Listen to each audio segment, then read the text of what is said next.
Happy Sunday. We've come for a walk around Chorleywood. We had a family barbecue yesterday. Which way are we going? Okay. Welcome to another episode of Toby's Stupid Vlog. That was a good pick, Amelia.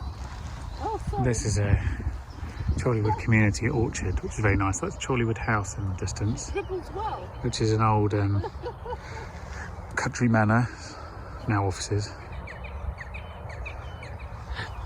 And we're just having a bit of a walk in the grey because Amelia's been inside a lot.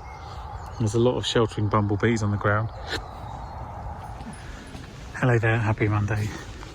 I'm aware that my catch up on editing has stalled, but it will resume shortly. The reason everything is stalled a bit is because I've got a lot of work on at the moment. Slightly more than I'm comfortable with in terms of the number of hours I have in a day. Anyway, that's not why I pulled camera out. The reason is I've been walking back. I've been at Webvid today and I got a train that wasn't going to Richmond, so I got off at Barnes and I'm walking to pick up Amelia from her nursery.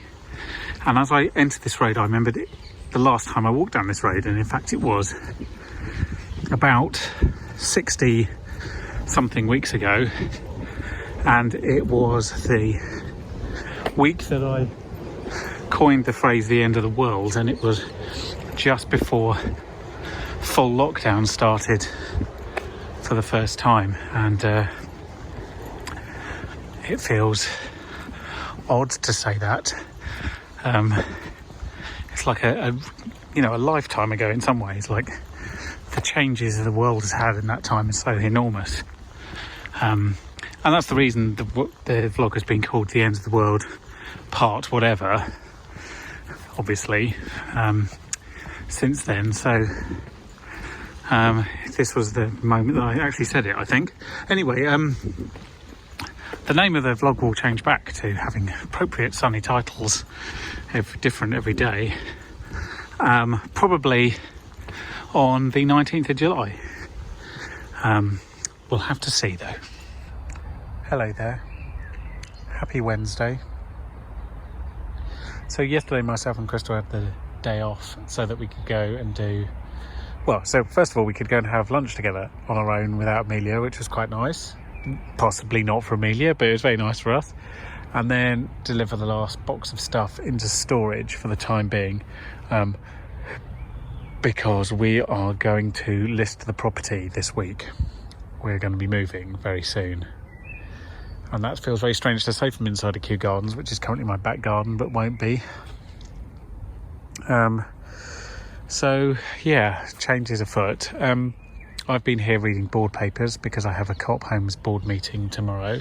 Possibly the last Co-op Homes board meeting I'll be on, because, well, as soon as we sell the flat, I cease to be on the board of RHP, which means I cease to be the RHP nominee for Co-op Homes. So all of my board activities stop at that date unless I find some replacement work, which I'm going to do, hopefully. And other than that, I've come down with a nasty cold, which is apparently not COVID, because I did a lateral flow test yesterday, and tomorrow I'll be doing a full PCR test just to be absolutely certain. So there we go, you're kind of caught up. The weather's returned to being vaguely summery, which is nice, and I'm going to go for a little walk to read some more papers. Also worth mentioning the absurdity of the amount of podcasting work I'm doing at the moment. Last week I worked on 9 different podcast episodes. This week so far I've done 4 different podcast episodes I've been working on. There will definitely be a 5th tomorrow, and then possibly changes to some of the other ones. Bit more manageable, not still very manageable. And there's some that still haven't started yet, so when they start that'll be more work still. So it's a bit podcast heavy at the moment, and I'm just learning Reaper, which is it's not new, it's new to me, piece of software for audio mixing, and I'm sort of, every time I do a new episode in it I'm getting better, but it's a sort of a slowish process at the moment. It's a pretty good Friday afternoon activity. Daddy bubble. Yeah, the bubble machine. It's doing all this for us. You going to catch some? Can you go catch some bubbles? Wow.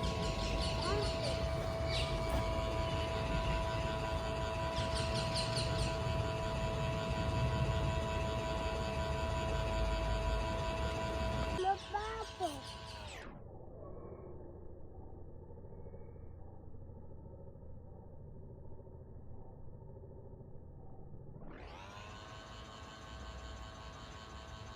No.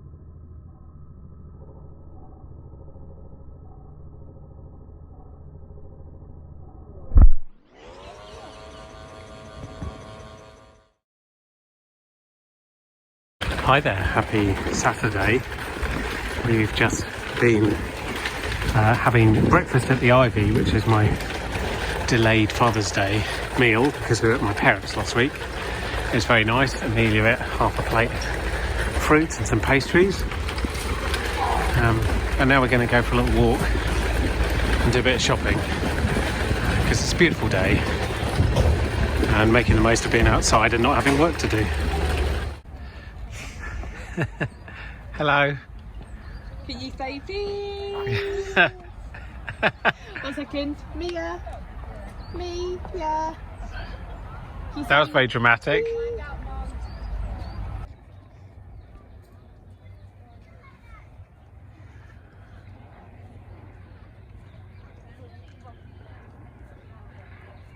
Amelia.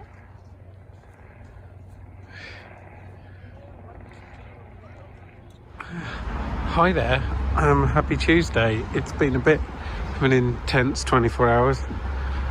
And I still have a very, very piercing headache. I've just been working on a project that was supposed to be really straightforward and, finished by 5 o'clock yesterday, but in reality, it was finished at 10 past 10 this morning, and I was up until about half midnight working on it, and combine that with all sort of usual toddler things like general sort of misbehaviour and not eating for whatever reason, and you just find yourself a bit tired.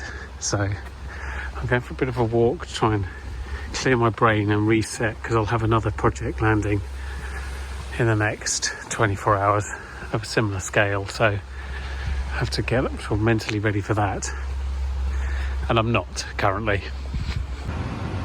So then, forgive the white noise, but I'm right next to the vents at the National Archives. Now I come here sometimes because it's white noise and it helps Amelia sleep, but she doesn't really do that anymore during the day. Anyway, they have these benches.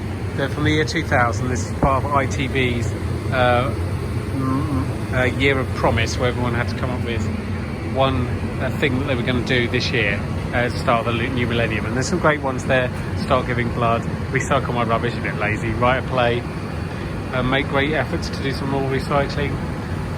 I will never lie or argue with my best friend. I'll be an Arsenal fan forever. Not sure that's really a year of promise.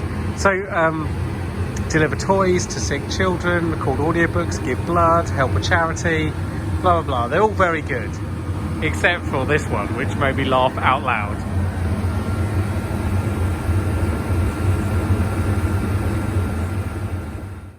Good evening, I'm going for a walk. Let's start with why.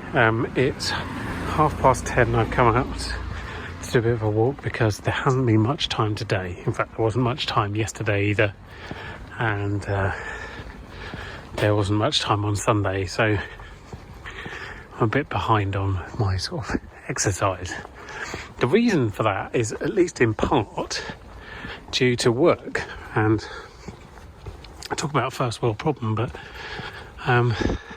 let me give you some context of what it looks normally like to be a freelancer like myself. So usually, at any given point, I'm usually working on 1 or 2 projects at the same time.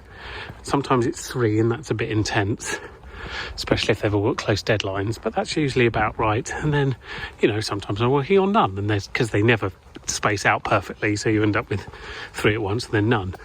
that's a normal sort of routine that I've been running through for the last 6 or 7 years. As of right now, and for the last week and a half, let's say, I've been working on 10 projects concurrently, which is insane. It's very difficult to manage.